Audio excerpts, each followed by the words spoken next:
The following podcast is scheduled for one fall. Introducing first, the ace that runs the place, Sam Tate. And his tag team partner, Rob is Warren. Scheduled for one fall, episode 5. We are now branching out into the wide world of wrestling. We've got a little bit of some recaps. I think we're going to be picking and choosing sort of like our favorite moments of the last week, I guess you could say, or the things that maybe we just noticed the most, because it's still 2023 and it's difficult to be caught up on literally everything. But this is the week where I want to sort of plan out ahead, get a little more involved with AEW, and kind of talk about what I'm looking for from each company going forward, because I've been pretty critical of some of their storylines. But as of course, I'm joined by Raw is Warren Sprague. Warren, how you feeling this week? It's been an epic week. It's been a week of monumental proportions. I'm stoked for the opportunity to talk about something that isn't WWE's Royal Rumble format. We finally get to take a break from that.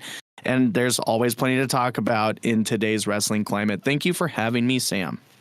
Awesome. Yeah, so we do have a bunch of really cool stuff coming up for you first. But if you haven't already, go ahead and subscribe to the channel. You know, obviously you're here listening to us. You're going to want to know when updates come out. There's all kinds of links in the description below. You can find some really cool custom art deals. You can subscribe to my Twitch, follow on Twitch so you'll know when I go live to talk about mostly card game stuff, but there might be some live scheduled for One Falls in the future, so that's probably where they're going to be hosted as of right now. But before we jump into things too much, Warren, are you ready for some trivia? Please, I need my noodle to be warmed up for tonight's discussion. I hope you have a good one for me. Well, this is one of my favorites because it is the kind of trivia question that might not have a literal answer, so I'll be a little lenient here. Just because this one is, I think, one of these like unofficial records, which wrestling has quite a few of. And I'm sure this is going to be the one where if we got real wrestling nerds listening to us on YouTube, they're going to type down in the comments below about how I'm wrong about this answer. But ooh, let's do that. I want to make sure somebody's like inspired to comment this week. I am down. Even if it's a middle finger emoji, folks, serve it up. So I can't wait. You nerds better get offended by what I'm about to say as the answer to your question, Sam. Give it to me. I'm a little surprised your friends haven't already like skewered me alive for being mean to their favorite wrestlers in the first couple, but it's not like we've talked about how terrible The Rock is yet, so that episode is coming. It's a doozy, and boy, Sam, you've got some amazingly compelling points that I can't wait to try to debunk, but that's not tonight. Ooh, so we'll move forward. Yeah, that's definitely a live episode kind of thing, maybe with visual aids, but too many teasers. Let's get into this question right here, which is, when did The Undertaker win the Intercontinental Championship? Oh boy, when did he win the Intercontinental Championship? Yeah, can you name the name of the event and what year? I won't make you name the month. Dude, I'm going to let you down. I'm scanning my mind. I don't think it would have to be pretty recent. Maybe it's even before I was allowed to be a wrestling fan. And because I didn't get I've only seen The Undertaker's Greatest Hits before 2002. I'm wondering if I maybe missed the boat on this. So I'm going to have to take a stab in the dark. It really shouldn't matter. How about an In Your House event, 97? Is that your final answer? I mean, it's embarrassing because I'm certain it's wrong, but let's go ahead and go for it. So this is where the technicality comes in. The Undertaker did win the Intercontinental Championship at Backlash 2001, but it was with the WWF, the Intercontinental, and the tag titles all on the line. Wow. That's intense. It's one of those things where, like, a lot of people would say that The Undertaker won the WWF title and Kane won the IC title, but it was a winner take all kind of match. And you can technically say that he won a match for the IC title. That's how I was originally going to phrase it that way, but I didn't want to get called out in the comments and have people be, I'm already going to get some guy who's like, actually on one episode of Shotgun Saturday Night, The Undertaker won and lost the Intercontinental title for 7 seconds. Oh, I love that. Yeah, let's get into those statistical increments. Nope, I totally deserve to go belly up on that one, but I'm grateful to hear that it did occur before I was a frequent wrestler viewer. I would have thought I would remember it if it had happened anytime after 2002, which is when I finally got to actually start watching. But that would be Backlash 2001, the month after WrestleMania 2001, which at the time I wouldn't you think was the best WrestleMania yet? Ooh. You're saying 21 is the best at the time? I'm thinking, let's see, 2001 is WrestleMania 17. Right. That's what I'm thinking. Okay, is that WrestleMania 17? Yeah, WrestleMania 2001. That was definitely the best one yet up till that point, and it's still top 5 for sure. It's got to be top 3 for me personally, as far as just top of the card, bottom of the card, quality, fun contests to watch. But that would be the Undertaker still in the thick of his badass Undertaker time frame, right? Yeah, that would be peak peak Limp Bizkit / Kid Rock Undertaker. It still boggles my mind that people would get up and be hyped for Limp Bizkit in any capacities. Boy, that I'll say Fred Durst was in more video game cameos than any other musical artist, and all of them were fighting games, and he was always just, your stereotypical thug character. He was never in a skating game? I wouldn't be shocked if he was. That'd be a fun Google search that I won't do, just so that we can move on with the rest of the show. I refuse. It's bad enough our microphones are listening to us, and now Amazon, Google, all that. I'm going to be getting Fred Durst video game in my YouTube feed now because we're recording this. Yeah, let's make this an episode about Big Brother. I'm surprised there hasn't been a wrestling character named Big Brother yet. I think there literally was. Really? In the era of like the IRSs and I think that there actually is a Big Brother.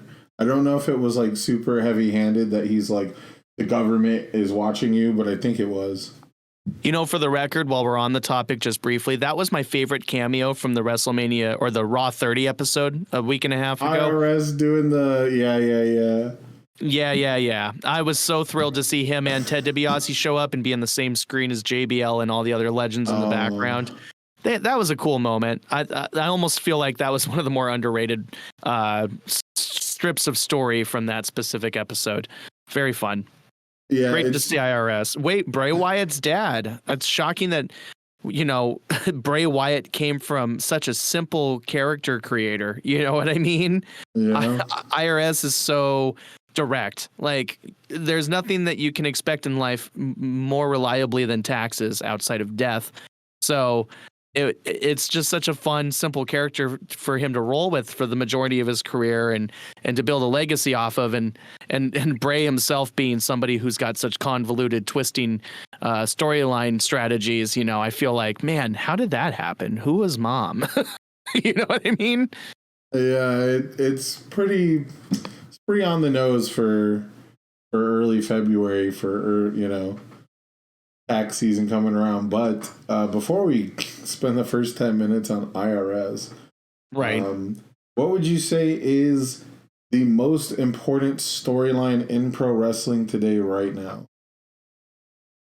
I would be remiss and probably tone deaf if I didn't remind you that I'm wondering how you're feeling about the whole Sami Zayn Bloodline Cody Rhodes World Undisputed WWE Championship WrestleMania main event scenario that we've been cooking up. You were pretty unenthused last week and a little nervous that they were just going to book themselves into a negative situation. How do you feel 1 week later?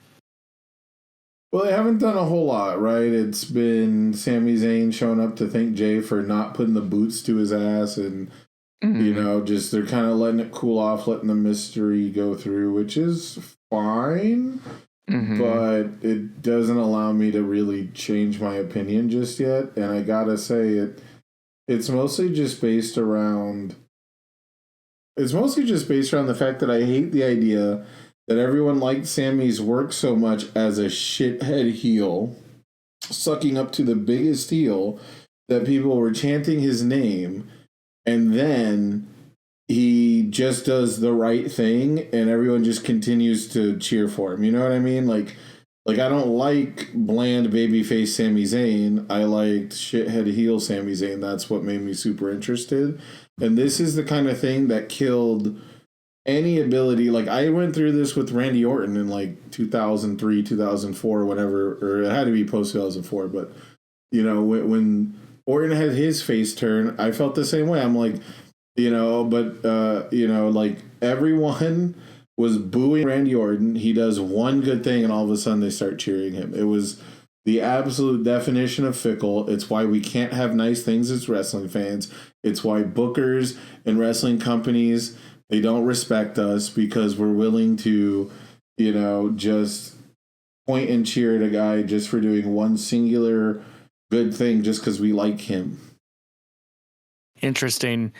You know, in today's day, it takes actually so little in order to flip the script and make a crowd cheer for somebody, right? Yeah, people went from like spitting when they hear Randy Orton's name and watching him spit on Mick Foley and shove him down a flight of stairs.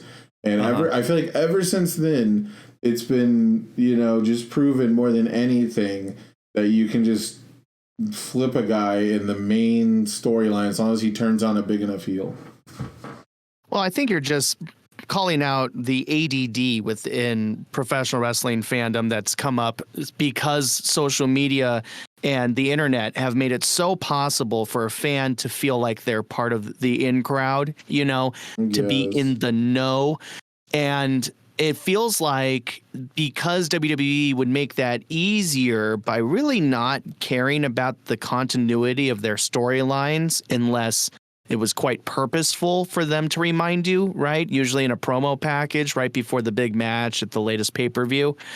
WWE would especially be guilty of just not reminding you of whom this person was even 6 months ago.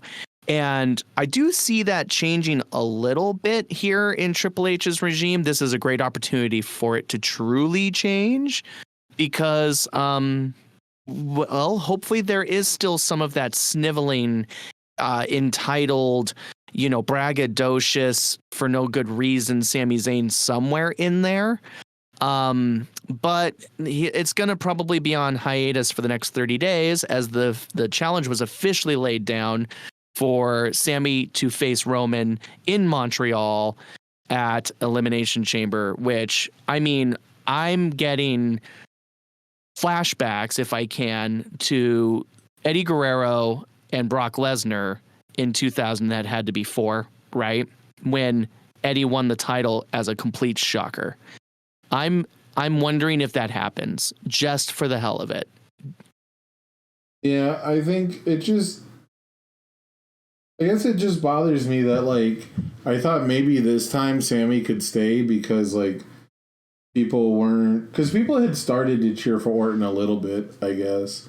People had started to be, like, excited by stuff he was doing in the ring. And so...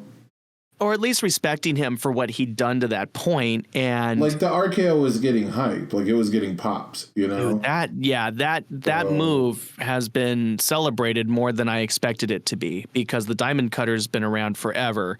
Or DDP, the Cutter in general. DDP pushed the fuck out of his own move. Well, that's...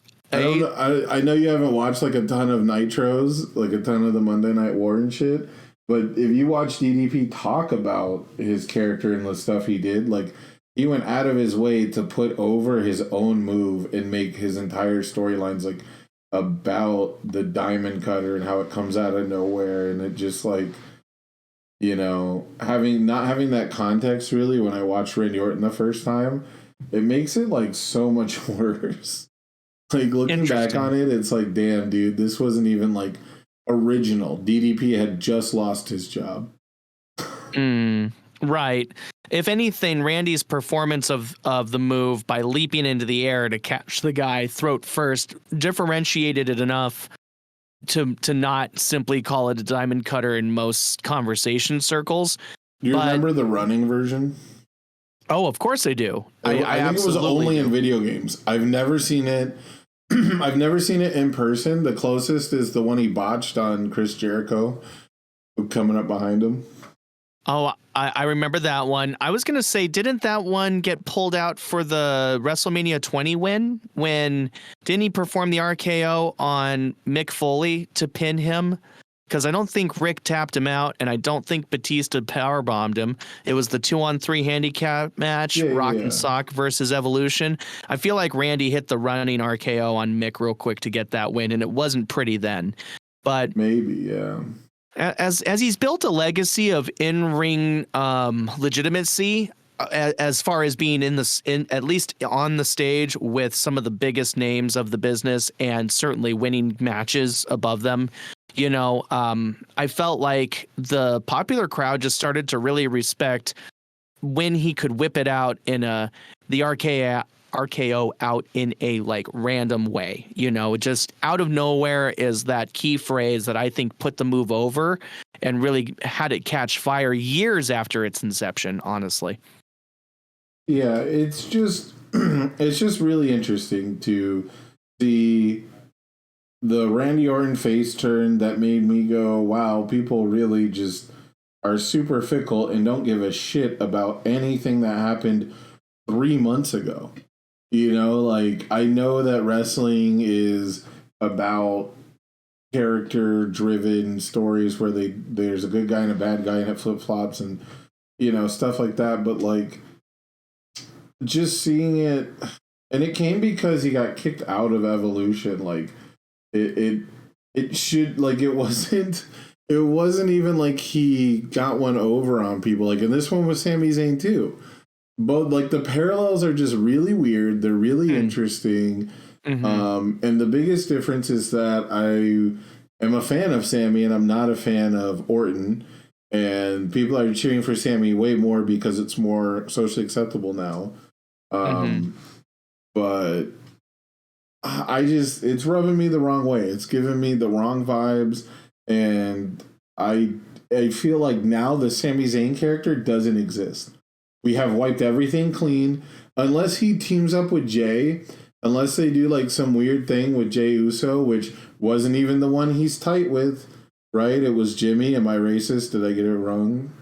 No, you're doing great. I made that noise because I'm with you. The Jay wrinkle is what really, really accents this storyline, and I think Jay's going to be key to the actual outcome.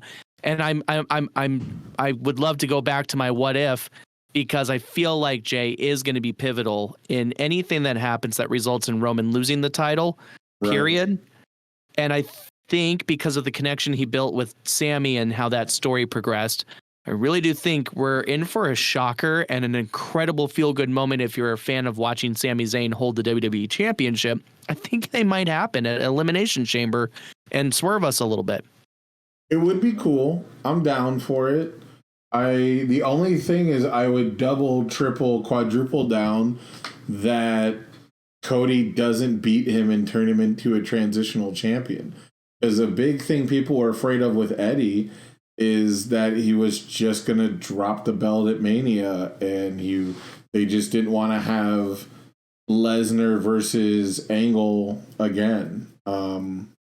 So I think there's a lot of, with the melting pot of personalities in this one, there's plenty of different scapegoats that can make WrestleMania's main event feel quite anticlimactic in that evening, but push us forward into several months of good storytelling.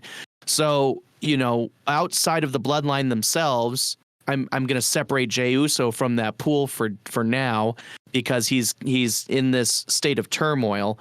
We have him, we have the bloodline, we have Sami, who is the Daniel Bryan of 2023 right now, hearkening back to the 2014-2015 timeframe when all we wanted was Daniel Bryan at the top of the card. And now Kevin Owens is part of that, being a spiritual and sometimes storyline friend and foe to Sammy.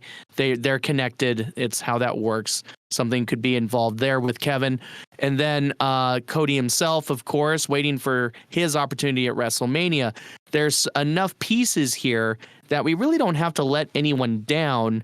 I think what could very well happen is that should Sammy walk out with that championship, we either see from Elimination Chamber, I should clarify, we either see a triple threat at WrestleMania, which can allow anybody out of them to win, or we see some sort of screw job, right, that prevents Cody from actually getting the title, setting us up for a little bit longer of a payoff for him. Maybe Cody doesn't. I feel like Cody, if he's gonna win me back over, needs to understand that you can't simply march in and eradicate the story built to this point. You have to allow the payoff to happen for the fans and be a little selfless here, because either way, I do think his day is coming. I think it's impossible for it not to be. It just might not have to be WrestleMania. Do you think there's a world where it doesn't have to be WrestleMania for Cody? I mean, that's really up to the story that he's trying to finish, right? Like, did he write down somewhere that he wants to win the big one? Or did he write down in his journal that he wants to win the big one at WrestleMania?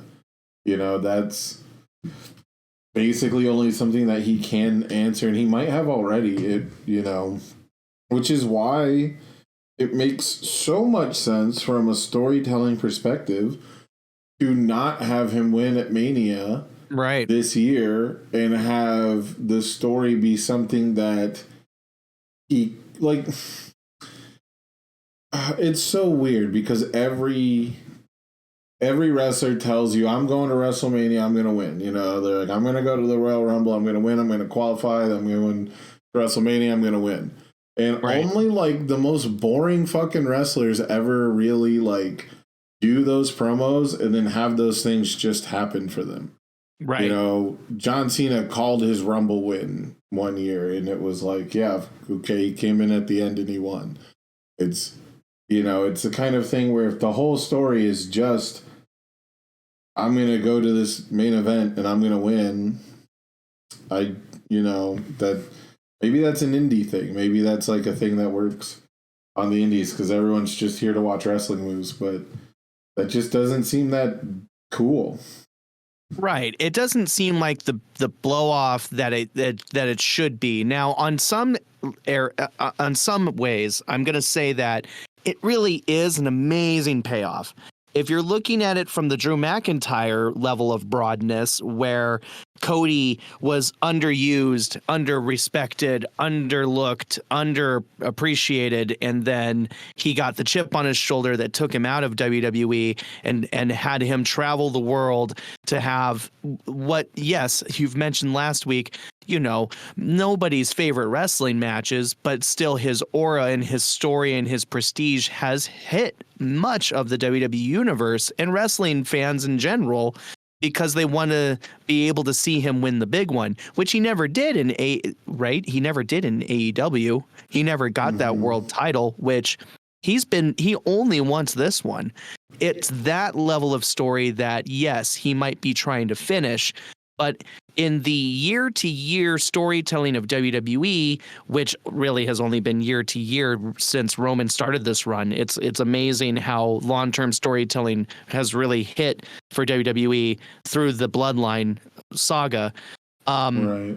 My point is that he has to understand that the payoff isn't here for this year yet, right now, because he had all that time off. There's plenty of reason for much of the WWE universe to be clamoring for his payoff, but I think the wiser move for business is to blow us off our freaking gourds. I can't even come up with a hyperbole appropriate enough, but I really do feel like the Brock Lesnar Eddie Guerrero matchup applies here.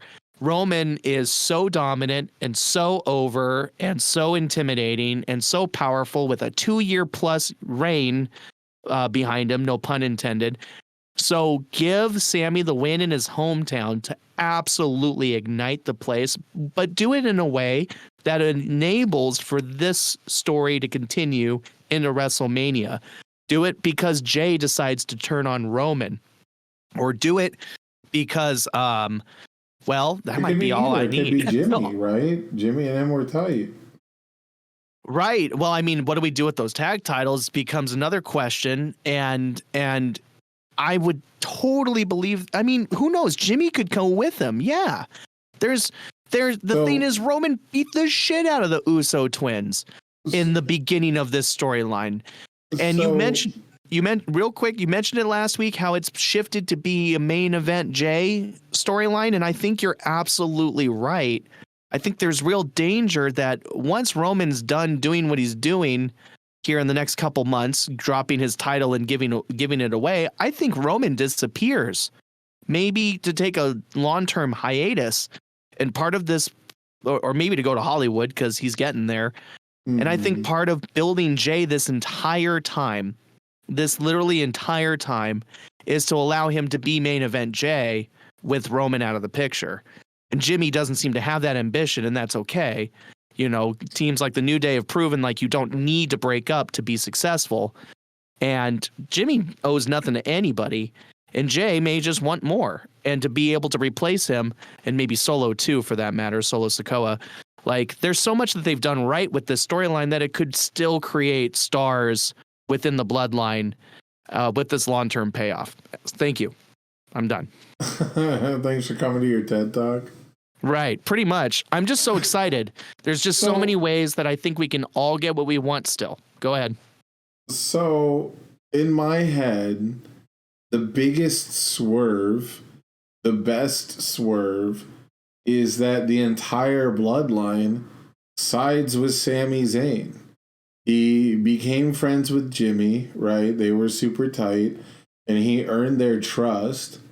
And Jay leaves the ring. And this is like speculation. I'm not going based off promos they've done, but Jay left the ring because he already feuded with Roman, didn't agree with his methodology, got beat into submission, and regrets everything he's done this whole time. And he saw, basically Sami Zayn get put into a similar style of situation, right? He got put into a situation where he had to watch the cruelty happen to his own friends. Yes. And it's like, what about the time when Roman makes me hit my own brother with a chair? Because Sammy and Kevin were that close. So not only should they cost him the title, but they should legit acknowledge Sammy as the new leader of the bloodline and make the self-fulfilling prophecy of Roman saying, "You think you're me?" actually come true. And no one would believe it. No one thinks it. I don't think they're going to go with this direction because it sounds a little ridiculous and visually insane. But it's time, man. It's time for wrestling. It's time for WWE specifically to just do something fucking off the wall at a main event level. It's especially time because what wrestling celebrates and what we gravitate towards quite often is the everyman. Cody Rhodes is the everyman who was the mid-carder who traveled the world and cemented his ability to create enough attention to build an entire rival company before coming home to eventually win the title. He's an everyman. Kevin Owens is an everyman. His body is built like every other guy who goes to 7-Eleven every other Friday to get the next week's worth of beer because that's that Mountain Dew. Or sure, Mountain Dew. We'll roll with Mountain Dew. He's not Austin. But Kevin Owens is an everyman from the way he looks, yet he overachieves in the ring, and he's so darn good about saying what fans are really thinking with his little comments and sidebars all the time in the ring. He's an everyman. We enjoy watching him. Sami Zayn is the epitome of the everyman in the same way Daniel Bryan was not too many years ago, because we believe in this guy and he's relatable to us. And that's the beauty of pro wrestling, is that now they have a chance to have the everyman knock off the greatest WWE champion we have seen, at least statistically, since, you know, you can argue the Triple H's, right, of Evolution era, because, or Cena, right, and all their... Everyone got so excited about Orton turning on him. Right. I don't give a fuck about Orton anymore. You don't have to talk about him right now. The parallels are weird. I'm just saying. I feel it. But what I feel more is that these are everymen. And when wrestling is smart, everymen win. And now is the time to allow us to experience that for Sammy, for him to experience it for himself, and to walk into WrestleMania with his head held high. And he may drop the title straight back to Roman in what would be a terrible decision. Or we could have some chicanery that results in Sammy winning, or we can have some chicanery that results in Jey Uso winning in a world where they decide to go super multi-man, which is not my pitch, but it's a world. Or, of course, Cody does win it at WrestleMania after all, but in a match that pays tribute to the validity of the championship, a one-on-one maybe with Sammy, whereas maybe somebody else gets involved at Elimination Chamber, not just Jey. What if it's, you know, I'm going to say it, just get it out of the way. What if The Rock shows up and costs Roman his title, and it becomes the, you know, the head of the table discussion at WrestleMania between those two, freeing up the WWE Championship to be contested between Everyman A and Everyman B in what would be one of the most feel-good main events in WrestleMania, at least in my recent recollection. There's so many ways to save the day here still. I think I don't know what the worst possible scenario is now that you've introduced The Rock. I was going to say, I think the worst way to go about it is triple threat, where it's like Sami Zayn is the winner and then Roman gets his rematch, but Cody also gets his match. Or if somehow Sami Zayn, let's say Sami Zayn just gets screwed, which is probably the most likely fucking scenario, is that Solo Sikoa just spikes his neck, you know, and he loses. Right. So he gets a rematch, right? He gets another shot. So it's triple threat at Mania. And I think the worst scenario is it's 2 out of 3 falls, and you can lose both titles independently because they want to break the titles up. I love the titles being in the same place. I think we should just get rid of the second belt, make it one undisputed belt, and never split the top belts again. We have too many belts, but that's me.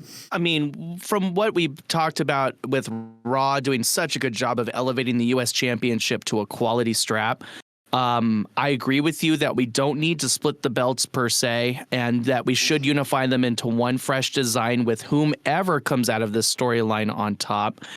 I feel like the triple threat mechanism is a little bit rusty, a little bit done before, and we shouldn't necessarily lean on that. So my personal pitch, I guess if I'm being candid with you, is that somebody costs Roman that title, and he loses at Elimination Chamber to Sammy, who goes on to face Cody Rhodes in a one-on-one match in the main event of WrestleMania, allowing Roman to do something else. And maybe, just maybe, instead of Sammy becoming the head of the bloodline, maybe, just maybe, it's Jey Uso who becomes the head of the bloodline. And there's this poignant match at WrestleMania between Roman and Jey that Jey is completely overmatched for on paper. And that's when you see Bloodline switch allegiances over to Jey, allowing Roman to step away from the business, do something else with his life. He doesn't need to be doing this anymore. And he should be primed for some runs in Hollywood. So I feel like this is the best way to both bring up a member of the bloodline to a superior level than they were before and pay off Jey Uso's investment in this storyline, while at the same time allowing Sammy and Cody to have the match that we really do wish to see. And even then, we could have Cody turn heel. He's the American Nightmare. Like, we can have Sammy have backup from Kevin and allow them to be heel. Like, we could still do something there to remind us that Sammy's still the sniveling piece of shit that we love to hate, right? Like, there's still ways to save the day. I like that one the most. The one that allows Sammy and Cody to fight for the title at WrestleMania and swerve everybody. It's certainly not the worst, but speaking of Cody, there was a very popular promo done I guess more of a vignette even with the length of it, but it was between Cody and Paul Heyman. And I'll say this, I liked where they ended up, but I felt like it was a little gratuitous at the beginning. This past Monday, yeah, and we're just 24 hours ago. That was the part of Raw that I'm most familiar with from this week so far, having watched that promo. And yeah, I can see what you mean by the meandering pace, where they kind of figured out how to tie everything together, but they did so in such a beautifully emotional, poetic way that you just have to applaud both men's ability to make this match matter and make this story matter, which is why it would be so much cooler if we realize that both men are looking straight by Sami Zayn's opportunity and have that bite the whole scenario in the hindquarters. But tell me more about how you felt like the promo's format didn't quite flow the way you expected or hoped. Yeah, I thought it was a little hokey. I thought, I mean, it's a good story, but having Paul Heyman tear up and, it's nice for Paul Heyman to have a story that's not about him stiffing somebody, I guess, but it seemed a little out of left field, but it was nice. It was good TV. I do like the fact that they got to the point where Cody was like, I'm just trying to wrestle and everyone wants to make it personal. I think that's like a cool avenue to explore. But it also is like, how do I put it? It's a little on the nose. Like, it's not necessarily fourth wall breaking, but that's kind of Cody's motif at this point. He literally says, you want to peel back the curtain a bit, and do all this other stuff. So it's kind of in character for him to be fucking with kayfabe, basically. So I think it's a little cheeky, it's a little corny, but it's certainly one of the best segments they've had in a long time. I think I can agree with you that something felt awkward about it. Something felt a little off kilter. And I, if you don't mind, I might try to pinpoint where it took one step too far. And it was Paul's last line, essentially, suggesting that Dusty Rhodes himself spent some of his final moments in conversation with Paul Heyman discussing that while Cody was his favorite son, Roman was the son he wished he had. Like, that's that was the hokey. Super corny. That's the hokey. I think beneath it, leading up to it, they had established enough personal, reality within this story that they didn't need that. By acknowledging that, truthfully, Roman Reigns was under the tutelage of Dusty Rhodes. Truthfully, he was being groomed by one of the greatest character wrestlers of all time to be one of the greatest character wrestlers of all time. Truly, that happened for Roman, and it didn't get to happen quite so mainstream as it for Cody. He didn't theoretically get the NXT treatment through Dusty. He was just his son. That's enough right there to say, okay, there's true personal, almost jealousy can be there for Cody. I wasn't his student, but even though we all know in the heart of hearts, of course he was. He and Dusty and Dustin Rhodes and Dusty, they were taking turns loving and hating and nurturing each other for decades, no doubt. There's so much history there that it just didn't need the suggestion that Dusty was prouder of Roman Reigns than he would be of his own boys. There's no need for that. Yeah. They'd done enough to that point. Wouldn't you agree? Instead, they should have taken a shot at legacy and been like, wow, who would you rather have been trained by, Dusty Rhodes or Randy Orton? You are on a Randy Orton bender, my poor guy. What if we fast forward a year from now and Randy has truthfully already wrestled his last match because of the back issue he's been battling since his storyline with Riddle ended, and we never actually end up seeing Randy in the ring again? How would you feel? How would you feel if we're actually done watching the Apex Predator at this point? If his last match has already happened? Yeah. I wish someone would tell me so I don't have to live in anxiety of the time when he returns to steal a main event spot from someone via the Royal Rumble. Oh my God. Believable, because Triple H and him have enough history that Trips might give him a courtesy Rumble return victory. Sure. Hey, and tying Trips, pal, let me tie up Stone Cold there and take one more Mania for the boys. Dude, that would tie him. That would tie him with Stone Cold for most wins ever. Yep. And then we'd have to have an obligatory match between the two to determine whether it's the Rattlesnake or the Viper, who's the best, like, Royal Rumble participant or whatever. Like, that could be a thing. That could really be a story. But you'd really be okay with him being done at this point? Because the guy... You're asking the wrong dude, man. I'm not a fan, right? Like, I've been very open about the fact that, like, I don't enjoy his work. It's the kind of work that is commendable because it's the same every time. He's got it down to a T.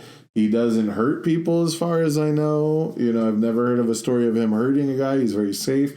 He is a wrestler's wrestler. But I'm not here to watch that. Right. Well, understood. I could be behind a Randy Orton return at some point, especially if I'm being honest. I enjoyed his run with Riddle. I enjoyed him enjoying wrestling for what seemed like the first time in my memory of him, maybe since the Legend Killer days when he was getting to wrestle memorably enjoyable, powerful matches like he had with Mick. That's another thing, is he wasn't able, so much of his like rise to stardom was him wrestling guys who were specifically over the hill and guys that his athleticism was really wasted on. So like there's a lot to dissect about Randy Orton's career, and it just seems like he knows the right people. He's been in the main event enough that people are like, oh yeah, Randy Orton, he's a legend, duh. I just feel like Mick Foley is one of the most selfless people in wrestling history. When what you just said right there just made me think like Mick just wanted to put Randy over, just like he wanted to put Edge over. Like he's just so good, and even back in 2000, he was putting guys over then too. Like that's just him, and I think it's because it was Randy and Mick doing that together that made Randy so legitimate. And to enough fans. And sure, I don't believe everything Randy's done has been top shelf stuff. Yet at the end of the day, he's so natural and smooth and talented that, you can't blame the business for putting him at a top shelf, even without his name. Not that he's far eclipsed Bob Orton by this point, and far eclipsed, I think it's Bob Orton Sr., right? Yeah. So like Randy's been the best of all the Ortons. He has nothing else to prove to no one else. And still, I really do not want anyone to sleep on the notion that he could come back next Royal Rumble and be awarded another one. You're right. You're right that could happen. For a moment, I was actually thinking Matt Riddle could have been one of those sleeper picks to win the Rumble this past year. One thing I've noticed is that Trips loved Riddle in NXT and has noticeably stopped his push, period, at all. His use, his character. We don't see Riddle anymore since Trips took over. And that makes me kind of confused because I thought Matt Riddle, and I still think Matt Riddle, is one of the underplayed and underused and underappreciated in-ring workers that the E has at their disposal. Right. What do you think about that? I mean, he loved Riddle in NXT. He's the one who called Riddle and got him hired and said, look, we have good intentions here. So I wonder if something's happened between the two of them that has soured Riddle to a place where we may never see him reach the potential he seems so naturally on the cusp of. I know that's not necessarily something we meant to discuss tonight, but do you have a thought on that? Anything about Riddle and his placement in the E right now? I mean, he's totally up in the air. I was not digging his cavalcade of different tag team partners. Like, Right. I did think that him with Pete Dunne was kind of funny because they were both like so ultra casual, you know. But Orton kind of fits that too. Orton has like a very casual demeanor because it belies the quick viper snap of the RKO or whatever the fuck. So like I don't know. It's kind of hard to say for me with Riddle because I want to like a lot of the stuff that he does. I thought that he had like a really unique look. You know, he had like a unique presentation. He had like an MMA sort of a background for a minute. They would talk about like his MMA striking, you know, kickboxing style, and he's barefoot and shit. So that was stuff to like talk up. But then he started doing the stoner gimmick, and he wasn't wrestling much. And he started doing the RKO, and he doesn't look particularly good doing it. Right. You know, and there's several moves in his library that are a little floppy looking, but his striking work and he has a way of making pro wrestling look so legitimate that you can like respect the athleticism being carried out, and his face reddens really well when he's exhausted, and you know he just looks like a guy who's working his fucking ass off, whether he's getting his ass kicked or the other way around. I think he's got so much higher of a ceiling outside of the fact that he's always seeming like the bro, you know. His character work can only go so deep. So maybe it was his matches with Seth. Now that I think about it, that was his last chance to be. It's his promo work, bro. Everyone knows it's his promo work.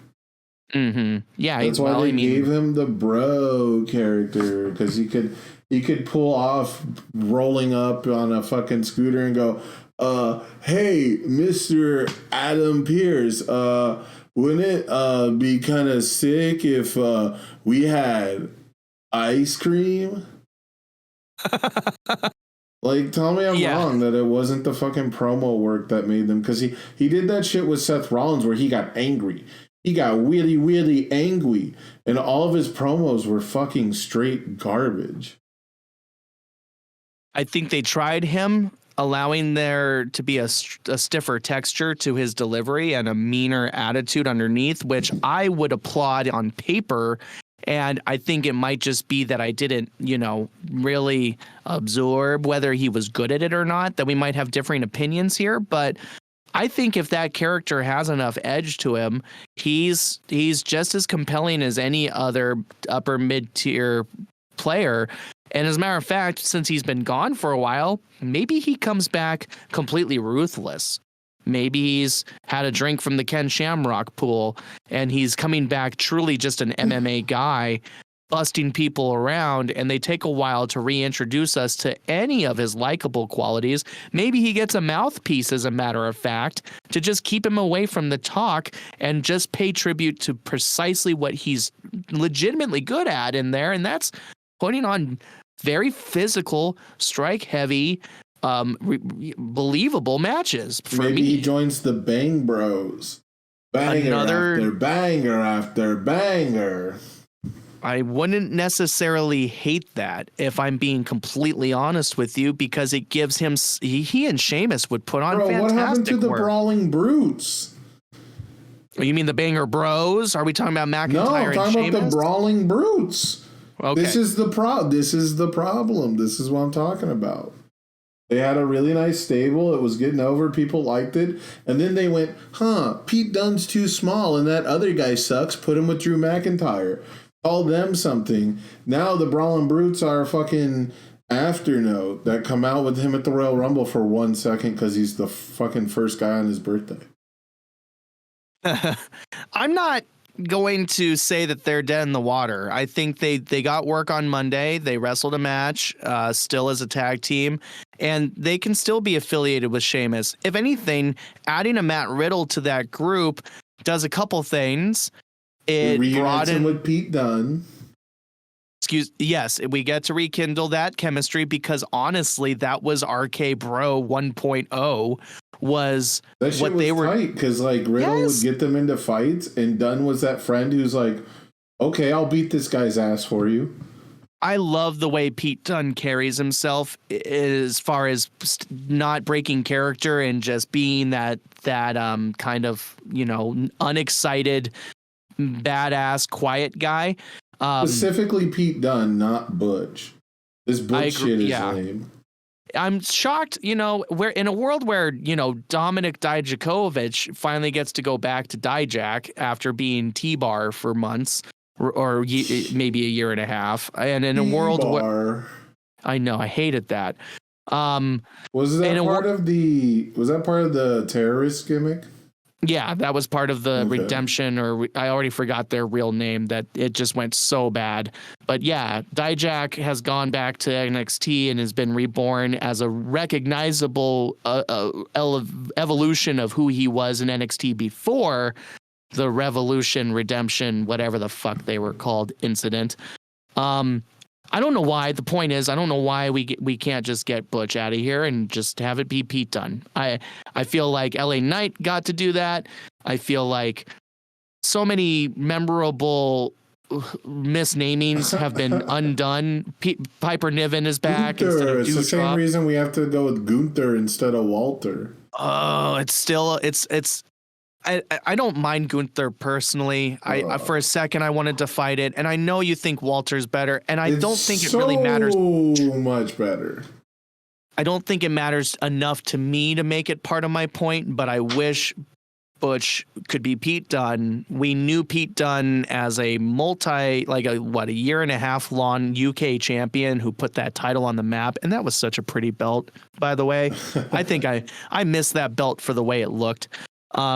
But Pete put that belt on the map, and he deserves to be known as a character he was already introduced to us as like 3 or 4 times. He showed up in Royal Rumbles. He did a Monday spot in the UK once. Like, we knew Pete Dunne, and it's too bad that we still haven't undone that.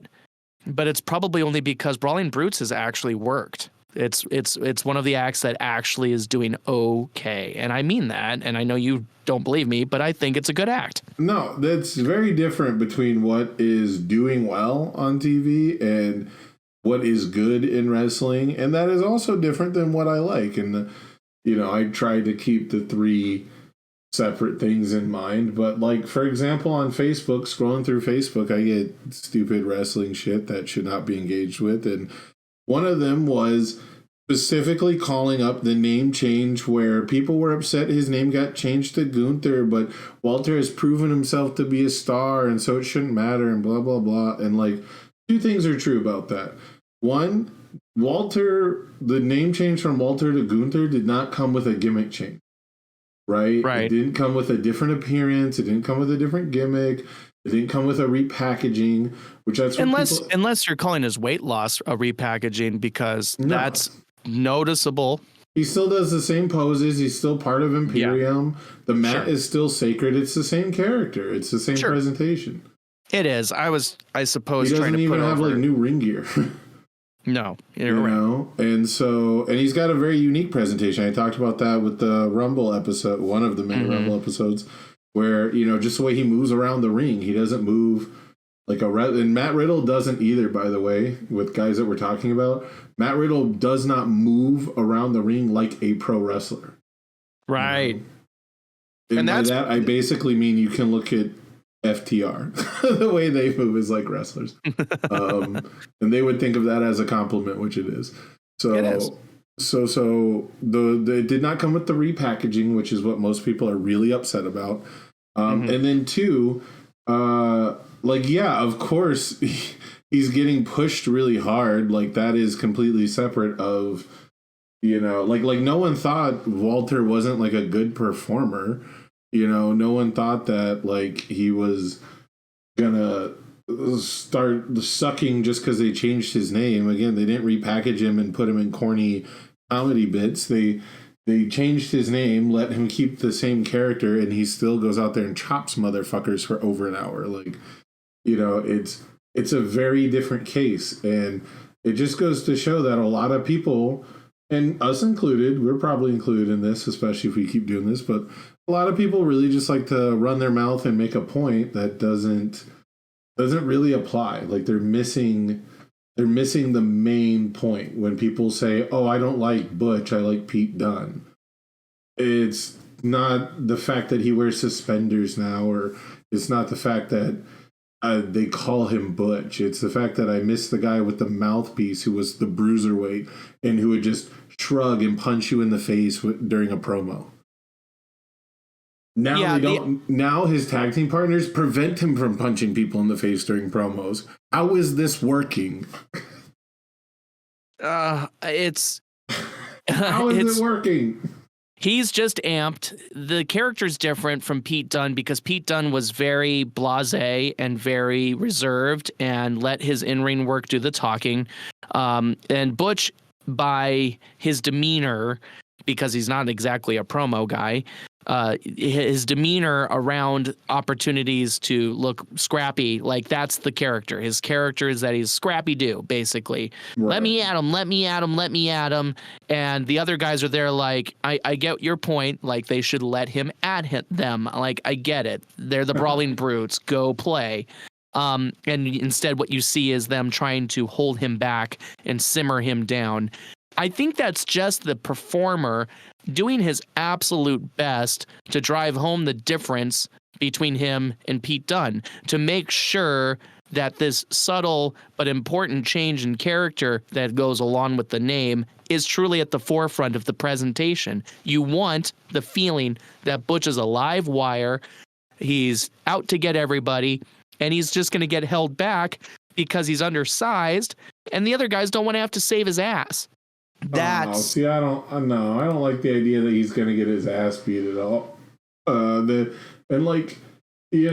the kind of thing where these guys are supposed to, the type of character it is, the the pub crawling miscreants, they're supposed to take pride in letting their boy get shook up once in a while. It happens to everybody. That's part of the game. That's part of that lifestyle.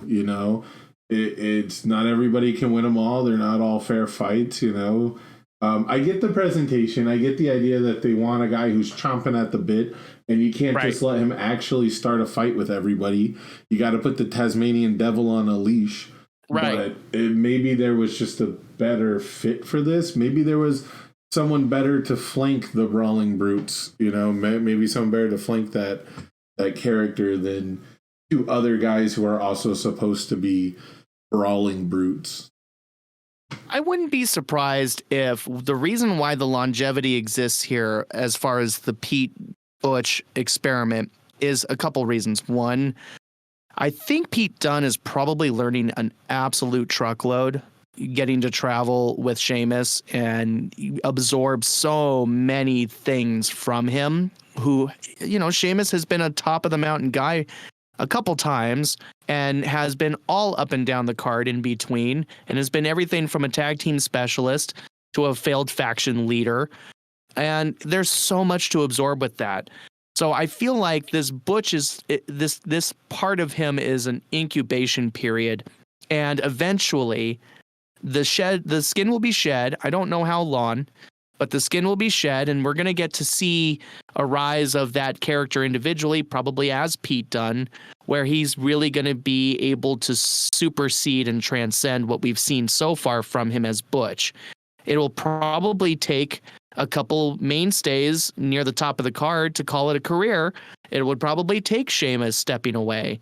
It would, in order for this to be the rebirth of that character. But I think that's why we're seeing it last longer is A, it's working in ring, and B, as a performer, Pete Dunne is probably relishing and celebrating this opportunity to work so closely with a really, really strong character wrestler in Sheamus, somebody who's been able to fluidly move about the card and find success unless he's written into a corner, basically. Yeah, I mean, it has potential. I'm always I like characters who like to fight, like the idea of Finley.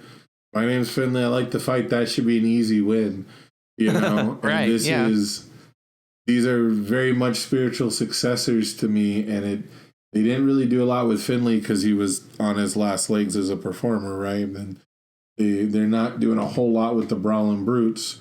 And I still think it's hilarious that they actually said the words Banger Brothers on TV. And who works at this place? I mean, we saw the Bludgeon Brothers try to get over. We've seen, No, but you understand the name. The name, like Submission Sorority, no one screened that one. Sure. Maybe that one's a little too niche of a fetish, but Banger Bros. I mean, the only thing that would have made it be more palatable and saved it is if they had come out dressed like Mario and Luigi. For me, then I would have appreciated the name a little bit more. But I agree, it's basement, it's dumb. They're not brothers. They've battled each other for. It's a porn website. Oh, you're sorry. Full of shit. This is a great gimmick. This is a great bit where you act like you've never heard of Bang Bros. This is actually a genius bit where you act like, is Tiffany in the room? Is Tiffany there? Is that what's Tiffany's happening? my girlfriend, guys. Tiffany tolerates my love. Babe, Banger Bros. I don't know what's wrong with that. I love McIntyre. Oh my God. Listen, take your claymore of an argument and stick it back in your pants and let's move on. No, I can't move on. That you didn't know that's why they had to rescind the name. Look, I'm not putting this over. All right, it's beneath me. I'm good. I don't need it. But I'm glad you're laughing. Too innocent. You're actually too innocent. I hate it. What is pornography, guys? Can anybody just take a moment to type into the comment what is pornography? Don't get this. What is a Bane Bro, as he's using in this context? And please, no links. No links. That's just overkill. It's literally the name of the website. I know, my dude. Okay. I'll admit it. I am aware. Okay. I just didn't make the connection because, unfortunately, I'm capable of compartmentalizing various types of entertainment. Well, sometimes it's good to have like that portal to your audience, because I'm sure there's someone who's going to listen to this for the first time and go, "Oh, I've never come across Bang Bros before." And off you go to enjoy endless hours of testicular milking. Have fun. I get your mankind is gonna have a nice day. So the next topic. Okay, dude, I love that. That was funny. Yeah, the next topic is going back to like the Facebook post, right, of such and such is this way and this thing. Okay, very pointed. Fan perspectives of AEW versus WWE, because it seems like if you scroll past any public forum, any Twitter, social media, any kind, the rhetoric seems always the same. It's never anybody talking about the actual company that they enjoy watching. It's always someone saying, this is why I watch the other company. And there just seems to be, this is one of the reasons I wanted to do this podcast, is because there seems to be no place to actually engage in wrestling commentary that isn't just, oh, this is why this company sucks every time for everything. Okay. Cool. Perspectives about the wrestling business, and especially the two rival companies, WWE and AEW. Talking about it from my perspective, is that the question you want me to answer right now, or am I just weighing in with general thoughts? Well, so I don't want to rant out of place here. Well, so what I'm talking about specifically is how if I scroll through Facebook, or if you go to any kind of article or whatever, YouTube comment sections, even, it's like 90% people who anything that happens on on Raw. Like, you could take that Cody promo. If you see someone talking about it on Facebook, the comments is AEW fans saying, haha, fuck this guy. He's only popular because of his dad. He was, everyone hated him in AEW by the end of it. It's never like a WWE fan saying how much they like the promo. I see what you mean. Well, anytime you see an AEW clip, it's it's Jade Cargill. I see it all the time. People, if there's a Jade Cargill thing, it's the first comment is, I'm actually looking at one on my Facebook right now just to get an example. It's someone saying she's going to be so good once she signs with WWE and goes to NXT. It's like that strength was impressive, but what was that malarkey she's doing in the ring? Bianca Belair does better feats of strength. Like, that's the first three. Bianca did it better, but still impressive. Like, it's never just someone saying Jade Cargill's my favorite. I've had many people who've since seen Jade Cargill's rise fall in love with her. She's different from Bianca Belair enough that I think the comparisons would largely and should largely be unnecessary, personally. Like, let competitors be different. Let's not compare them, either, whatever your reasoning, either on their burgeoning status as a star, on their quickly rising credentials, or honestly on the color of their skin. Let's keep them separate. Let's let them be them. They don't need to be compared. That's the part that bothers me. Let an individual be the performer they are and have the career path they're having. And while you can draw parallels between their stories, perhaps, that doesn't apply here for me too much. So it should be about whom they are. It should be about what they're doing and what they bring as performers to the script. And even if it's just the way they stand, or the way they carry themselves after they win a match, or what moves they're choosing, I mean, that's what matters, if you ask me. Am I completely off base to the point of the discussion? A little bit. I mean, you're answering it in earnest. It's just, the point I'm trying to make is that it's really annoying that no one ever seems to be commenting on, like, what's actually happening. It's always just, like, company tribalism. Right. And okay. It's just, like, I get that, like, it's the kind of thing where half the comments will just be people complaining about the tribalism. And you want to believe that those are exaggerated or overblown, but, it's really just a reason to not ever go to Facebook comments or YouTube comments. Like, it's just a reason not to. Like, I'm afraid that if this podcast does take off, that our comment section just becomes people replying to any AEW, part that we do. It's just WWE fans trashing it, and it's just AEW fans trashing all the WWE stuff we talk about, and no one's ever actually discussing anything. Yeah, that's just the human condition, where people have the attention span to simply react to what's being said, state their own perspective. And, I agree that tribalism is a huge theme of wrestling fandom right now, or especially, honestly, up until the whole Brawl Out incident, because I feel like AEW's taken significant steps backwards as far as their reputation is concerned because of that, at least for me, in my perspective as a fan, because this whole thing blew out of proportion between the Young Bucks and CM Punk, and it just showed that they weren't communicating with each other backstage, and, punishments had to be levied and legacies had to be shattered, and one of the hottest one-year runs in wrestling history had to end prematurely because nobody could be an adult, is what it sounds like to me.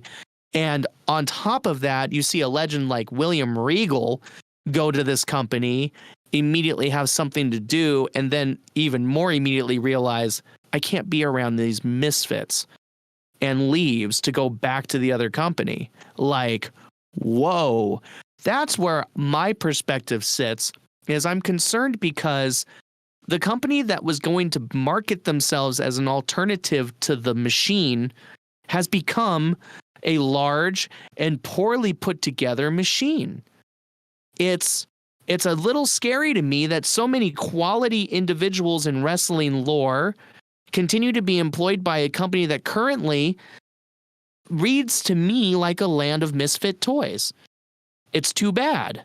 Their roster is essentially bigger than WWE's, and is essentially more wasted right now. There are so many non-functional elements to their storytelling and their roster use that, yes, you've got your stalwarts and your important people and the cornerstones and the foundations and the new rising stars and like blah, blah, blah.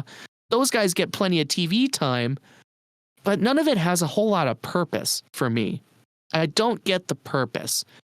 And a lot of it is just really short. It's really rapid fire. Like, I'll complain about the pacing of a WWE show, and then the next minute be like, okay, I just saw 9 wrestlers in 7 minutes, and none of them did anything except talk on AEW. You know, like WWE will go from like glacially slow Baron Corbin bullshit, you know, and then on the opposite end of the spectrum, you have AEW, who's like, I think I remember the worst was when it was like the Pinnacle had like 2 tag teams and like 2 single stars and Tully Blanchard there, you know, and they're beefing with like some other fucking stable, maybe even like the Dark Order, and then they start fighting and then they leave, and as they're leaving, it's like big money Matt Productions with his own tag team, and they're coming out to have a match against, you know, the Jungle Express or whatever, and you know, whoever it is, it's like now there's 6 guys, and Christian interrupts with that match, and like right, they're cramming as many guys onto the screen as possible, and only, I would say, maybe 60% of them I've heard of. And they just don't get time to do anything. Or they get too much time to beat the crap out of each other, and you can't tell who's supposed to be at the bottom, mid, and top of your card. I've complained before that as much as I want to enjoy AEW matches, they do very little to determine the hierarchy for me. And I hate that. I want to know a little bit more about the intent behind what they do. And it feels like every time I'm tuning in, they're just kind of like shuffling for no apparent reason who's getting this airtime. And I feel like their groups and their tandems and their momentum has gotten quite a lot of like, whoops, where'd that go? You know, you want to talk about the Pinnacle. They were on screen as the Pinnacle for like the Pinnacle of 2 weeks, you know, and the Inner Circle became JAS, and you know, teams don't break up, but they switch allegiances to one another. It's just strange to me. Like, it just feels like everybody's just constantly shuffling the deck and then getting like antsy and deciding, okay, well, whatever. We did this for 3 weeks and that's it. We'll do this for 4 weeks and that's it. And we'll do this for 2 weeks and that's it. These and then guys want to work together. We got to put them together. These guys want to work together. What's the story? I don't know. They're best friends. Literally best friends. I'm so tired of we're friends wrestling. I look at the roster for AEW right now, and truthfully, it's filled with so many talented people, and I'm not here to shit on them.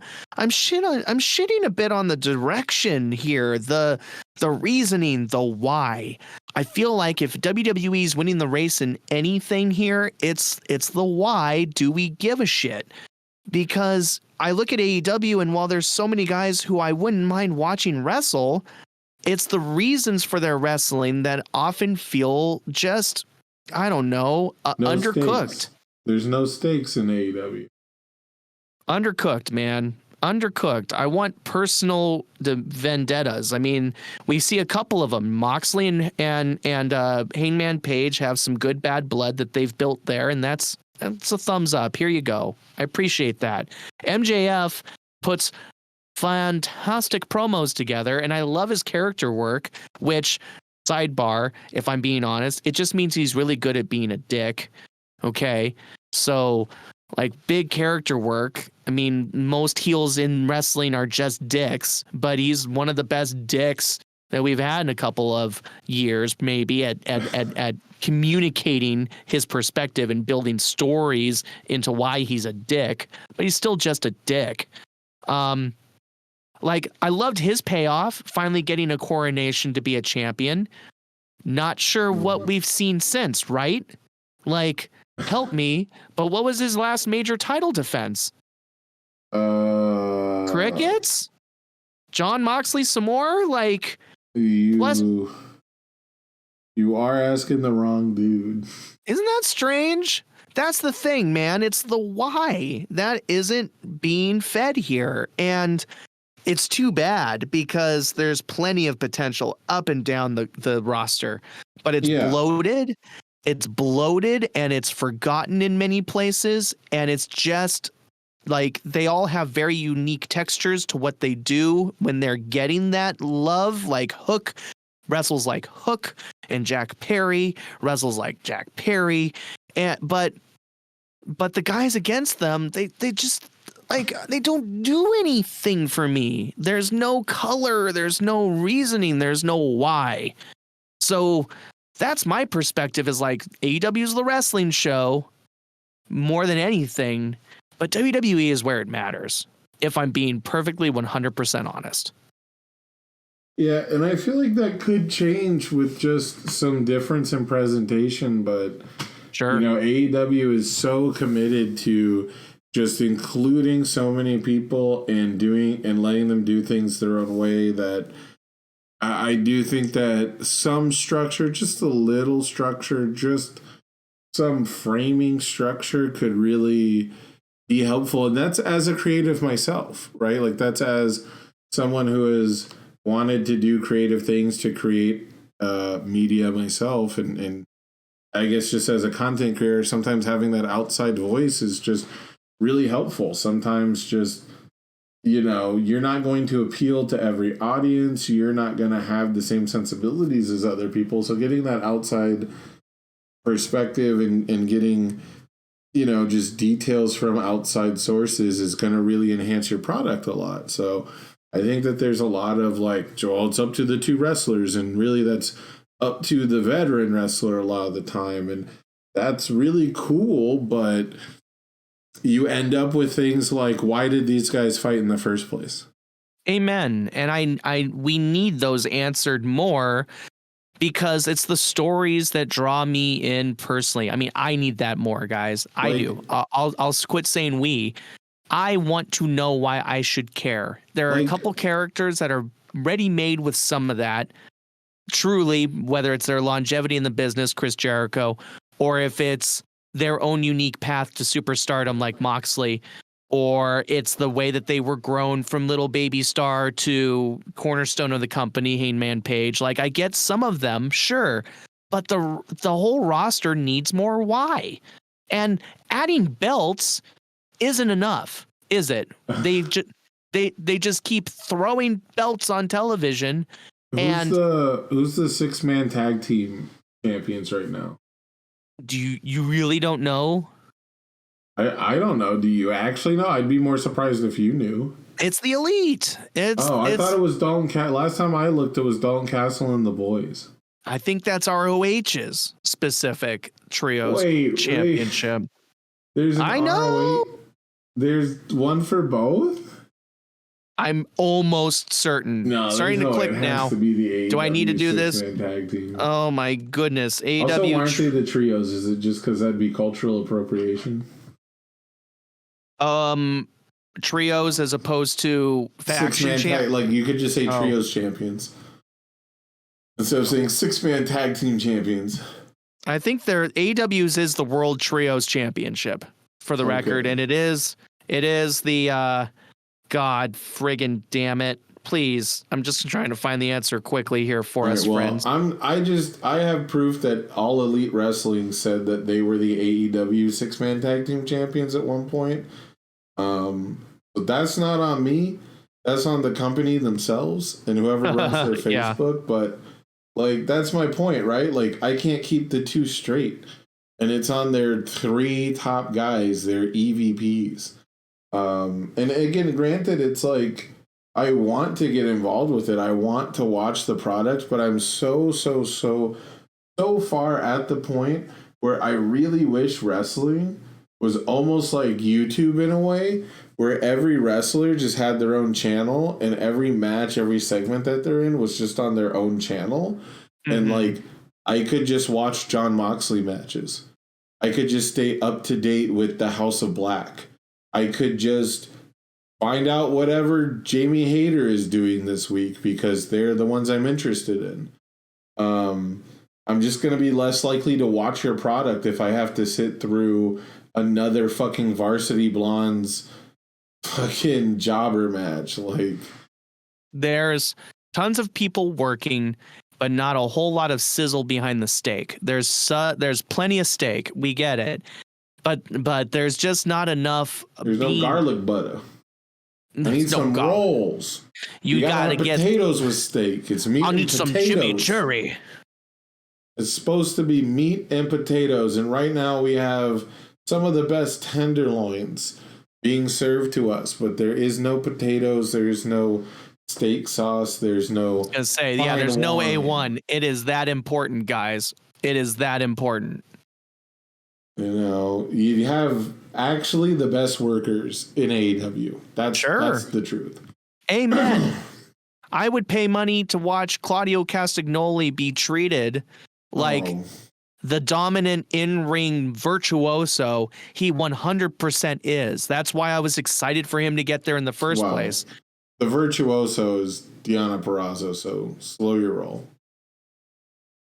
Over an Impact, right? Yeah, that's where Deonna is. That's the other thing. I gotta start watching Impact. Impact's been doing like this weird hybrid presentation where it is vaguely similar to WWE Attitude Era, I'll say, or like what TNA was trying to copy. Like TNA basically was just trying to copy like 90s Attitude Era shit to give people like an alternative who didn't like the progression of WWE, and they've got a lot of that because it is the old TNA now, now named Impact, but it's learned a lot from AEW, and it's got some real names and some real fucking wrestlers, and Impact has like one match a week that is absolutely worth watching.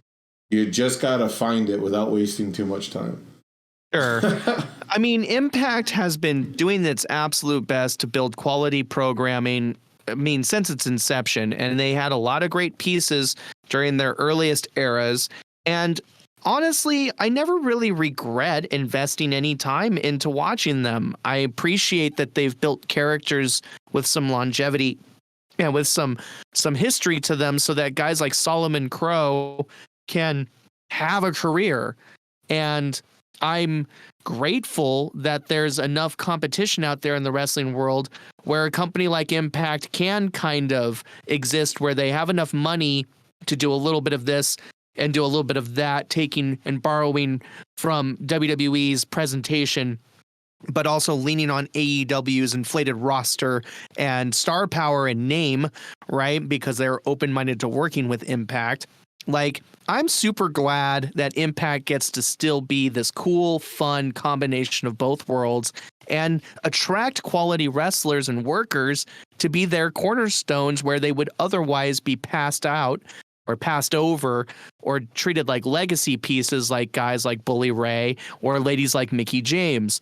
Like, I'm grateful there's a home for them, because these other two companies are so focused on the now and the new and the bigger and the better and the biggest, that it's great that Impact is there for the wrestlers who still love the business, who still have something to offer, but aren't the young spring chickens or the sexiest choices in the room anymore. I mean, that there's real quality to be found there, truly. So you're wise to want to dig in deeper.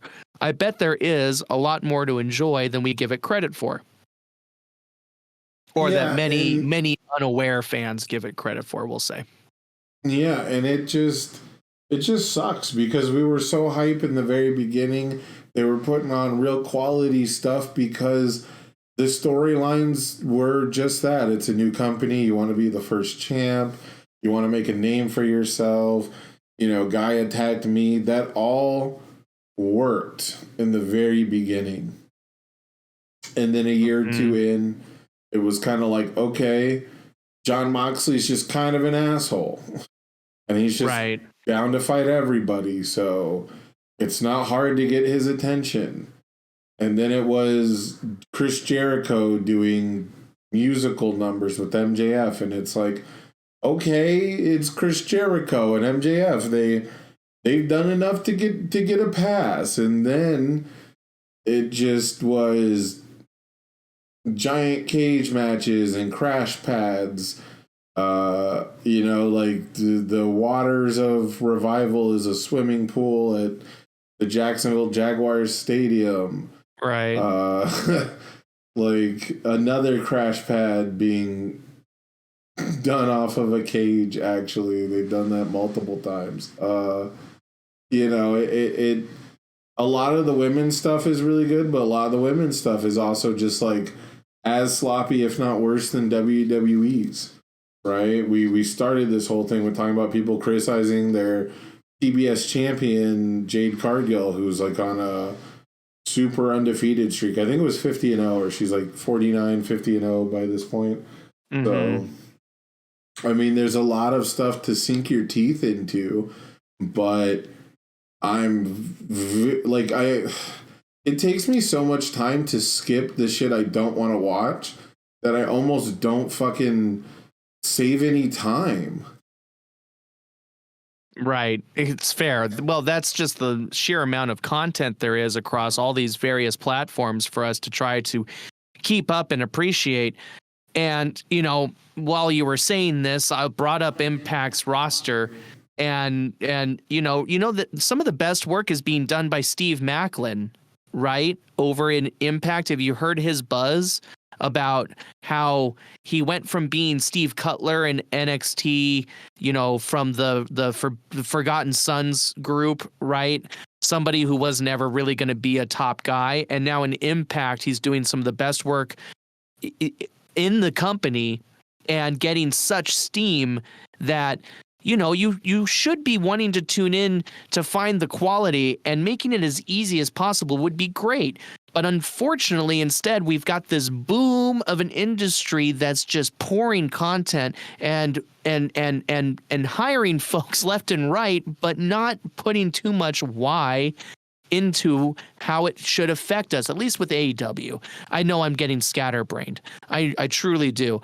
But I mean, it feels like Impact is one of the wiser investments right now because of how much they combo legacy with giving newer and different faces a chance to build their own legacy. Wouldn't you say? It's kind of the best of both worlds a little bit. Yeah, it can be. I mean, wrestling is a very volatile entertainment, and I guess that's the price you pay for having like the highest highs. I mean, even back in the Attitude Era, even at the pinnacle of the weekly shock value, bring something new, reality TV is like still something we haven't experienced before era, the highs and lows are insane. They are massive. It's galaxies apart. It's fucking universes apart, where you can go from like Stone Cold Steve Austin and The Rock throwing belts in oceans and, delivering iconic, skanky hoe bag Stephanie McMahon promos, to the very next minute being a really racist impression of a Japanese guy about to cut off a man's penis. It's phenomenal how varying the experience can be as a fan. It's true. A lot of it's shit, as many have said, and I agree. Just for the record, as much of a fan of the business I am, like a lot of it's poor and not hitting my mark. But and it's really sad. Let me point out really quick. It's really sad how much these guys have to sacrifice and what they put themselves through. And I think that's where in wrestling today, I think there is like this level of sympathy, this level of empathy even, where people are just like down to support performers for the sacrifices they make, not necessarily for the content that they produce. Well, if that's not being a fan of a sports athlete, then I don't know what is. I mean, not to I sit blend. here and trash people all the time, so I can't claim to do that. True. I mean, sure. I feel like, we all in our various athletic admirations appreciate specific players, regardless of what they may have done for their respective teams or even their respective sports. You just cling to people. And with wrestling, it's so much easier to do that because everybody's going out of their way to be, well, I mean, if they're wise, they're going out of their way to be unique and memorable in some way. And you love them for something as simple as, how you might like Fandango or Dirty Dango, as he's known in Impact now, simply for being he's that in guy. Impact now? Yes, he just got What he just got to signed. Fashion Police? I don't know what Tyler Breeze is up to. I don't know if he's on that roster or not. I don't know what name. They were just about to fight New Day for the tag titles on NXT. Didn't that already happen? Are you not talking about the Pretty Deadly? Isn't that what they're called in NXT? Oh, they changed their name from Fashion Police to Pretty Deadly? No, though that's a completely different team. And they're just a couple of kids in NXT who've been doing a really good job, I guess, anchoring that you're telling vision. me New Day fought an effeminate pretty boy tag team and they didn't have the fucking decency to call up SmackDown general manager Prince Pretty Tyler Breeze?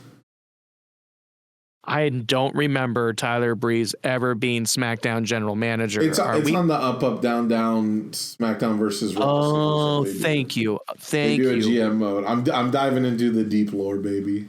The metal lore, right?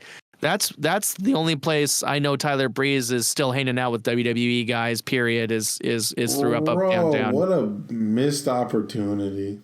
Good content, I'm sure. I mean, especially if we ever want to put together a gaming element to this, I should be watching them. It's true. But that's just more to put on my plate to try to keep up with, so I don't sound like a total doofus every time we talk about this stuff. How am I doing? Well, let's change gears. Let's end on a positive note. Okay. What was your favorite thing about pro wrestling this week? My favorite thing about pro wrestling this week has got to be, without a shadow of a doubt, unequivocally, and most certainly, the fact that we don't know what's going to happen at the main event of WrestleMania and the trajectory it's headed to. I love that there's so many different ways we can see it go. I just pray they pick a couple that aren't disappointing, and I think Trips is smart enough to find outlets.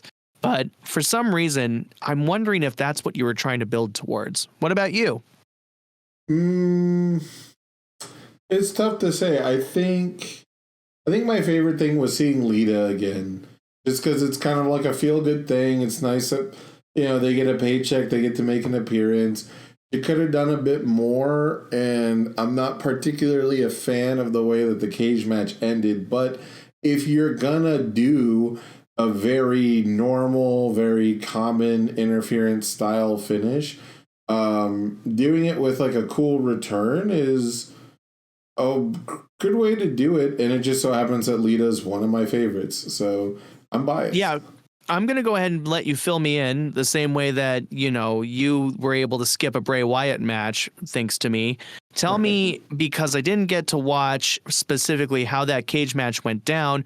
I just knew that it was trying to make good on the potential that was advertised when the first cage match ended in just a nasty beatdown of Becky Lynch at the hands of our friends Damage Control. So I'm assuming what you're leading up to was kind of a spoiled end to an otherwise memorable attempt at redemption between Bayley and Becky in that steel cage. Tell me about it. Yeah, so the whole match is like, I don't know, maybe 15 minutes. And pretty good chunk of time. Yeah, solid TV main event time, I suppose, right? Because again, it's Raw. It's not. If it was a pay-per-view, it'd have to be like at least 20 minimum to feel good. But cage matches between women are not common, so they had something to do here. Yeah, so it was some pretty good stuff. Using the cage, some back and forth, quality stuff. Highlights for me were rubbing Bayley's face against the cage and Becky, like all the women, like it's not tough for women to be vocal. Like the women in WWE at least constantly talk through every match. They are all the Kevin Owenses of their fucking division. And so it was not surprising to hear her saying stuff like, you want to talk about my man now? And, you know, keep talking, stuff like that. So that was pretty cool. You get some character work, right? Sure. After that, they're battling on top of the cage towards the end. I mean, it's a lot of like typical cage spots, you know, it's a lot of heel trying to walk out the door, which is the dumbest fucking thing. The referee opening and closing the door is just an extra dimension of how stupid the fucking you can just walk out an open door is. Right. No, I hate that the cage door is ever a thing. Yeah, I hate that it's a thing. I hate that they've seemed to make it worse as years go on. Pretty soon it's just going to be like automatic and both wrestlers are just going to have a remote control in their hands. You know, God. You got to get the remote control first and then walk out the door. Yeah. You have to get the remote control on a pole to unlock the Punjabi prison door. And then once you're outside of that prison, you have to get out over the top of the other. Anyway, so they did a lot of cool stuff. You know, they did a lot of cool stuff. It was, you know, Can we just take a second to say, like, you're saying like they did all the typical steel cage stuff, but I just want to say, man, it's women doing it. That's so freaking cool to be able to experience and watch and be a part of, is watching two of the four horsewomen who have really helped make women's wrestling truly as entertaining and valuable as men's wrestling, in Bayley and Becky, going in there and doing all of the tropes. Maybe they're tropes to guys, but to the ladies, it's still super special that they are doing that for us. It's still super special that they're being allowed and treated as stars to do that. So good shit, right? I mean, yeah, they weren't pulling out all the stops, but they were utilizing the cage, right? And the main thing is it gets interesting towards the climax because you've got Becky and Bayley sitting on top of the cage. And, you know, Becky, of course, starts to win the fight and throw Becky back. Becky wins, starts to throw Bayley back in. And then Io Sky climbs up the side of the cage to meet her at the top. And I thought that was pretty cool. But as she's I love how Io's not afraid of the top of the cage so far in her mainstream WWE run. Right, she's the genius of the sky, right? So, but on her way, Lita's music hits, and everyone is just a bit stunned. Everyone's going crazy. And here's the thing: is it the Hardy Boys music, or is it no lyrics, but the backtrack. Yeah, the Team Extreme stuff. Cool. Yeah, so I mean, it's the music you were talking about, but just without the vocals. At least I didn't hear vocals. Maybe it was like changed for YouTube. I don't know.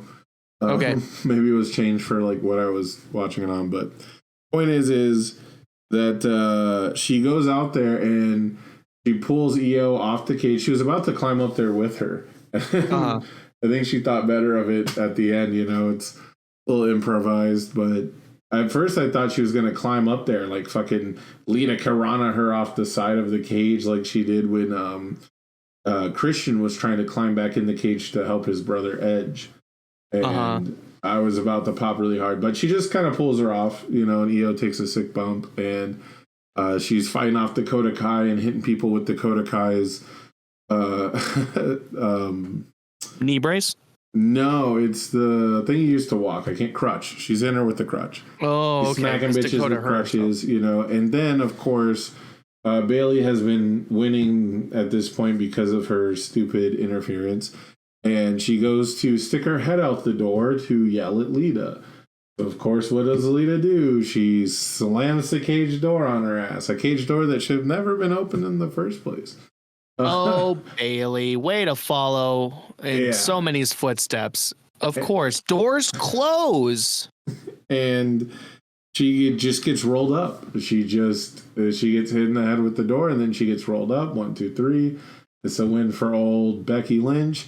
And she and Lita get to pose together. And again, if you're going to do this kind of a finish, which is You know, there's so like this is the thing. Like, I don't need 5,000 wrestling matches every week because you can't come up with a unique finish anymore.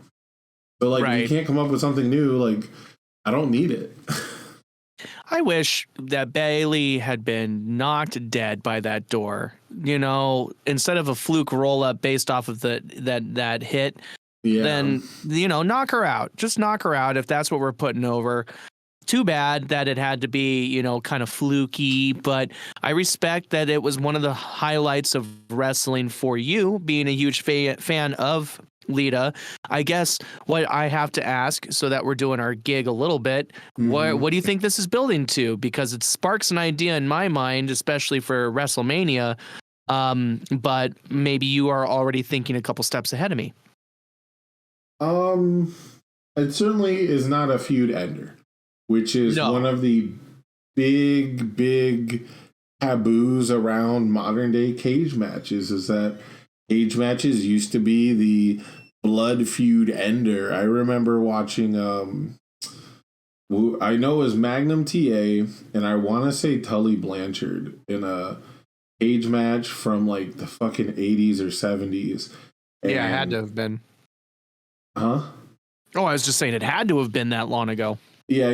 And so, it's one of the old little cages where they're basically just some fences together and the cage door is locked, and the commentators are making a big deal about how they're punching each other because punches aren't legal. They're actually something that they consider when they wrestled back then. And people are cheering every single time Magnum TA lands a fucking punch on Tully Blanchard because he has been getting screwed over by him for so long, and he's finally allowed to punch him. Sure.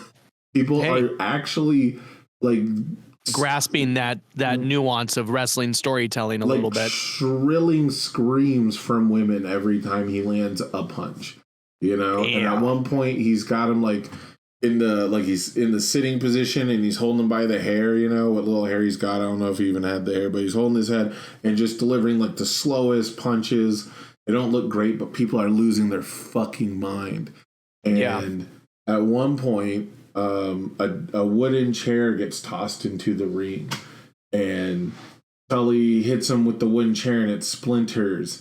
And they're fighting over fucking sharp pieces of wood in the fucking cage, and shit like that. And like nothing's happening. It's punches. It's like standing. It's like like the standing 10 punches in the corner. It's shit like that the whole time, right? Just slow, methodical punching. And then at one point they're fighting over a sharp piece of stick, and like. By itself, it's super not interesting. Right. By itself, it's visually not impressive. But like when you get into the mindset that like these are two men trapped in a cage with basically no rules, and the only way to win is to make the other guy say I quit, and now all of a sudden they're fighting over like a prison shank. It gets kind of gritty, and you don't get stuff like we don't even copy that stuff. How come we're not copying that if we're not going to be original? I was going to say, man, I almost wish that cage matches rules could be changed for good. I mean, either you're escaping the cage to win or you're getting the other guy to say I quit. It feels so much more satisfying to me to make the trope of the match feel more meaningful, wouldn't you say? Or maybe even do away with pin or escapes at all. Like, isn't that the gimmick actually of the fighting pit or whatever that Trips developed, that Seth put Matt Riddle over in, actually bringing full circle? Like, isn't that the gimmick that you have to quit that match? I think so, right? It was just, I think they were just trying to modernize a new idea. And that's pretty much to that end, where they're like, we want to bring back a cage match, but with like a different feel. Yeah. I still think the Hell in a Cell just like really fits this role. I don't understand. So like, I think there's two types of cage matches that you have. You have a cage match where you can climb out the top and escape to win. And you have a cage match where you can't escape, and that's called Hell in a Cell. And the cage in Hell in a Cell has always been locked, and the door is like bolted padlocked shut, or whatever. It's always opened, but it's locked. Right. Well, I mean, everybody likes watching somebody giant kick a door off its hinges and break steel and all that fun stuff. But because we've done that so often there in Hell in a Cell, there's not even a point to lock the cage door. Apparently, and it's so a lot of these changes come from one specific match that just gets adopted, right? The cage match used to not be if you could escape. You weren't supposed to escape. The idea that you could climb a fence before the other guy could grab you and pull you down was kind of ludicrous and unrealistic. And these were shorter cages. These were cages that you could climb to the top rope and bungee your way over, right? So right. But the kayfabe was the idea of actually being able to escape was ridiculous. And the few times guys did it, it was major heat. It was a major heat to actually run away from a fucking cage fight, I think that happens like once or twice house shows. I don't even know if that was ever on TV. So to me, those are the two roles. Like the new presentation of the pit fight thing is kind of neat. Having the platform at the top, I don't think really gels with the presentation though. Like they're like, oh, well, we need to be able to have guys be able to jump off and do high spots, do high flying shit. But we don't want them to leave the cage. So War Games specifically had to put you lose if you leave because they needed to have guys jumping off the top when traditionally it's in a Hell in a Cell style structure, which I think fits the style of the match better. I love War Games. Of all the big brawling cage stuff, War Games is fresh enough for me so far that it's my favorite iteration of steel cage matches. I agree with you about the scaffolding at the top of the fight pit being a little overkill because of how obviously it telegraphs brawls up there or dramatic leaps.